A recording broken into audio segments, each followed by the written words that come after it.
There we go, there we go. Go back to the basics.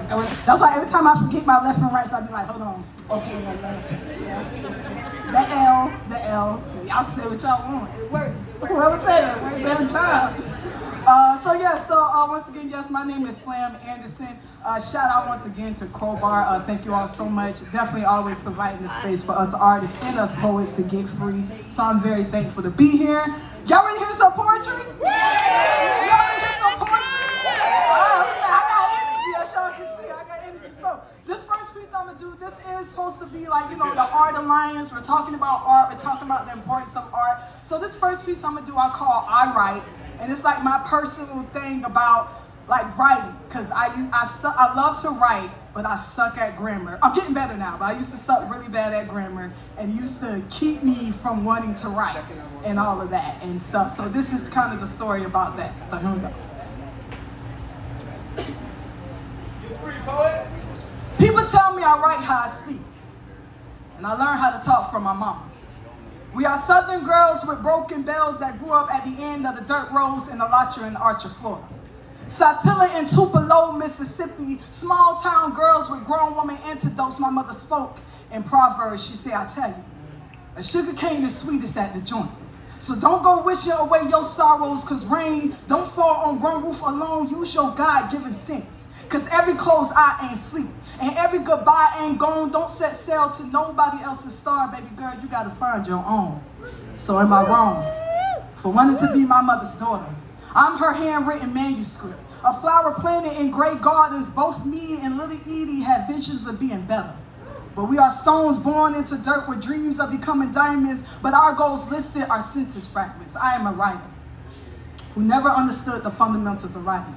My life is a dependent clause that leans too heavily on faith in God. Is my editor, but my teacher told me no one would be able to read my story because I don't know where to place a period and a semicolon. I write how I speak, and I speak what I have lived. And I learned life from my mother. Her words were never cold and sweet. They were always formed with mistakes her daughter was bound to repeat. My family reminds me daily, child, if you ain't got your mother's voice, you sound like her could have if she would have, but she didn't. I'll never have the life I once envisioned in my head, but I'll break bread with the devil before I allow my daughter to be Mississippi. Damn is what she said. Just give my baby a life worth living. Give her a speech worth listening to.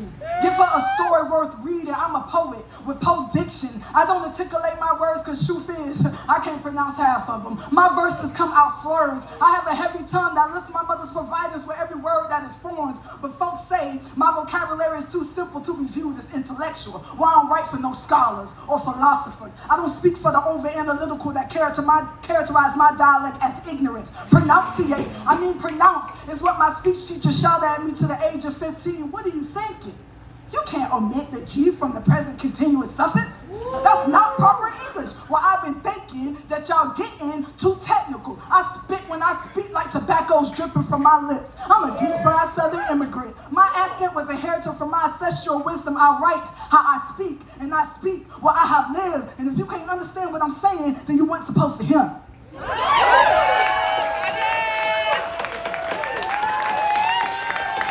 So never let anybody tell you what you can do. You know what I mean? And I'm not getting into writing on the paper because I used to only do spoken word because I said the only way people are going to understand me is like the people told me, it's like unless I say it. But now I'm getting that confidence to actually put stuff down on paper. So shout out to anybody who's going through that. Don't let nobody tell you ain't nobody going to be able to hear your story or read your stories. If you want to write your stories, write them. If you want to say your stories, say them, you know? So yeah. This last piece I'm going to do, because, we're talking about, well, first of all, in case y'all didn't know, so this is the last day of National Poetry Month. Shout out for National Poetry Month. And so next month is actually Foster Care Awareness Month. Shout out to Foster Care Awareness Month. So this next piece I'm going to do because I am a foster care alumni. I grew up in the foster care system. And so that is something that is very dear to my heart. And using my words and my poetry to tell my story is important to me too. It's kind of how I tell my story. And so we talk about, affordable housing, and so when I heard like that's what this is about, I was like, that's great. for artists, for everybody, because, that's one of the things when we talk about, even in the child welfare system, we talk about housing, stability, and what having a home for a family or what having a stable home for a child means. What that, it's not just the walls, but it's so much symbolism that goes into having a place to just be. Just know that no matter what, I can have this place to be. And so I think something like that is very important just all across the board. So shout out to you all for doing this. And please donate, please support. It's very much needed. So I'm going to do this last piece here. I'll call it my need for change. And it's basically kind of my foster care journey, story, however you want to look at it. So here we go. It's funny when you start to learn the science behind your life. I'm slowly working to become my enemy because unfortunately, there'll never be a world where monsters don't exist. And since real change has to start from the inside, I'm trying to infiltrate. Camouflage myself behind my enemy's lines because I have too many questions that start with what and why the old court documents can't answer. Or is it possible all the real answers have been redacted or shredded? Because according to the policies, information on my life isn't important enough to keep after my 30th birthday. I guess that's my time limit for getting my shit together. I can't afford to recuperate from the 10 to 11 years the system took from me, or the 5 to 6 years after that it took for me to realize they took something from me. Almost 5 years after my deadline, and I'm still working with the pieces they left me in, but I guess it's for the best. My childhood memories are too much for my old soul anyway, so I guess young Slam will stay forgotten. But the old me, I guess young Slam would stay forgotten. But the adult me can't sleep in cycles. I'm sick of seeing children entering foster homes through revolving doors. There needs to be a change in this current system. The world sees it. It's no longer a secret when everyone shouts when they talk about it. Hell, I scream. Sometimes I cry thinking about the what ifs. What if we didn't have to wait till bad enough?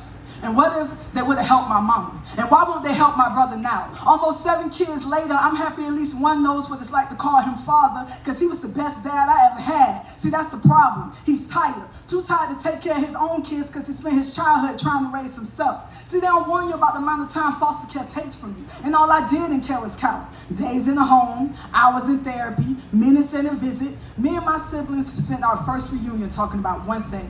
What if they would have just helped mama? Gave her a home and protection for her kids. All we needed was a place with locks that worked so he couldn't get to us. Instead, they made her think we didn't love her. And they made us think she didn't want us. So she did what she thought would save us. Squeezed her 5 kids in a hug that lasted ages. Stuffed us in the only lifesaver and sent us floating. I didn't turn around until I saw her head go completely underwater. It was easier to pretend she was dead. She said her life stopped when we were taken. We would have had so much time together if we could have stayed, since they say it's an illusion. I think a time is like beauty. Whoever's holding it decides how slow and fast it goes. And man, I remember days when we played Foursquare until the street lights came on. To this day, my mama ain't never been beaten. I remember living room floors, stained carpet full of paper. She showed us how to cut out cardboard paper dolls because she couldn't afford the Cabbage Patch or the Barbies. I always find myself trying to rationalize the actions of a system that labeled my mother as unfit. In my heart, I knew she was just as much as a victim, but she's a lioness, just like me. We too prideful to ask for help. And when she finally did, they took her only resource, her kids. Sometimes I'm questioning if I cut out for the social work stuff.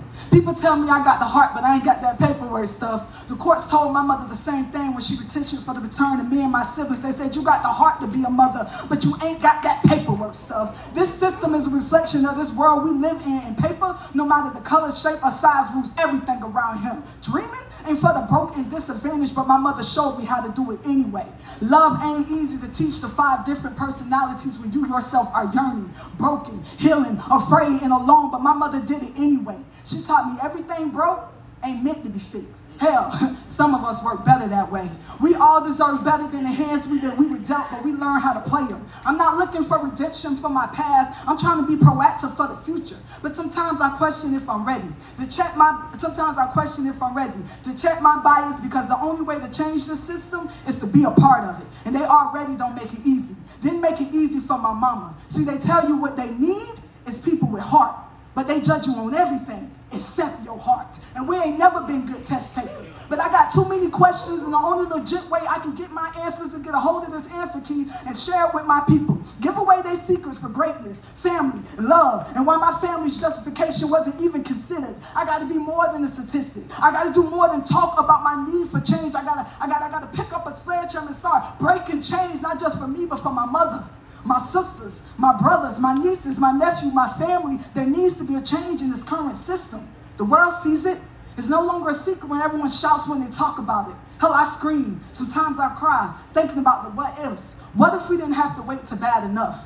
And what if they would have just helped my mama? Thank y'all so much. My name is Slim, _the artist, and I really appreciate y'all.